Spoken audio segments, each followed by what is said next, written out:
For nearly 20 years, Japanese developer Yukes was the driving force behind WWE's Smackdown series, churning out hit after hit before eventually parting ways with the WWE and 2K Sports in 2019. Despite the split, today we're going behind the scenes with Yukes to uncover the level of dedication it took to make those games a success, as we reveal 5 unique things that Yukes did when developing WWE Games. Number 5. Dev meetings were held inside a steel cage. For anyone that's ever worked in an office environment, it's always daunting to have the boss drag you into his office, but I would imagine that that's on a whole other level when that office is a replica of a WWE steel cage. Speaking in behind the scenes footage, former senior creative director at Yukes, Taku Chihaya, he revealed that the dev team would hold meetings inside a replica steel cage where they would work on coming up with ideas for the series. As for the reason for holding meetings inside the cage rather than a regular boardroom, Chihaya felt that the cage helped inspire the team and it would put them in the mindset of being a WWE superstar. Number 4. The developers would use dolls for mocap. Have you ever wondered where the idea to use red and green men in Create a Moveset came from? Well, it turns out that red and green were actually inspired by mocap dolls used in Office by the developers. Back in 2010, it wasn't as easy as it is nowadays to pull footage of moves together to show the mocap team which moves they had to record, especially when the entire video archive available to Yukes was on VHS.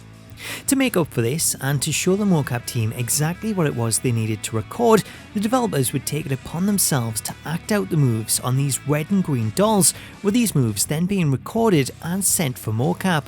Watching this behind the scenes footage, you can see the developers acting out the attitude adjustment from the top of a stepladder, with this move going on to be one of the new ladder finishes that would be added to the game. Other examples of developers performing moves for reference include this footage that was recorded during the development of Smackdown vs Raw 2008. In this footage, one developer can be seen throwing another into a wall, causing them to fall back onto a crash mat. This reference was recorded to show the animation that developers wanted to use in the crowd area when one player grapples another one against the speakers.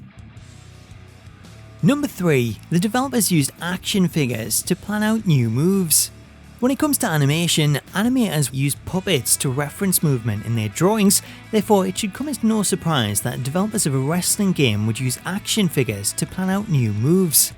This is especially true in the build-up to Smackdown vs Raw 2011, when Yukes introduced a revamped TLC match featuring new moves and new physics.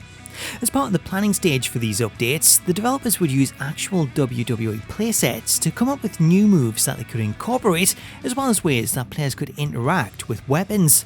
One of the features that this led to was a new table breaking system that's seen tables break based on the area of the table where the impact occurred, as the developers studied how the toy table would react when it was impacted. Number 2. Fashion and hairstyle magazines were used as references for the Creation Suite. When touring the Yukes office, you wouldn't be surprised to see a whole host of wrestling magazines and reference photos to help the developers create outfits. However, one thing that you may find out of place is an abundance of fashion magazines from around the world. Speaking in an interview that was included with the collector's edition of Smackdown vs Raw 2008, lead modeler Keiko Zama revealed that she would ask her colleagues to purchase fashion and hairstyle magazines when they went on business trips abroad, as Keiko would use these magazines as references to help her come up with new creation parts for the Creation Suite. Number 1. The developers would sleep under their desk. Working on a yearly franchise like that of WWE Games is no mean feat, as unlike other yearly sports titles that can get by with a few new updates and an updated roster, the WWE series is unique in that it also boasts a full single player campaign, universe sandbox, and a state-of-the-art creation suite. In order to achieve the task of delivering a new WWE game each year, during crunch times when a game was approaching release, the developers at Yukes would work extremely long shifts that would see them sleep in the office rather than go home. In these scenarios, developers would lay sleeping bags under their desk so that they could save time from commuting to and from work if they finished late on and had to be back in the office early. In addition to sleeping under the desk, the Yukes office also featured a sleeping area complete with bunk beds so that the developers could get some additional rest. In this footage from behind the scenes developing Smackdown vs Raw 2011, here we see the communal sleeping area where staff could take naps, with the signs on the bed reminding staff to make the bed for the next person and to wake them up if there were any problems.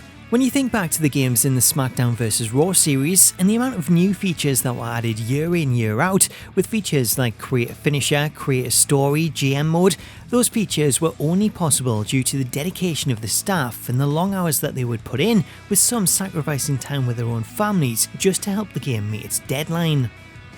So that's 5 unique things that Yukes did when developing WWE Games. Let me know what you make of them in the comments, and be sure to subscribe to the channel for more videos like this.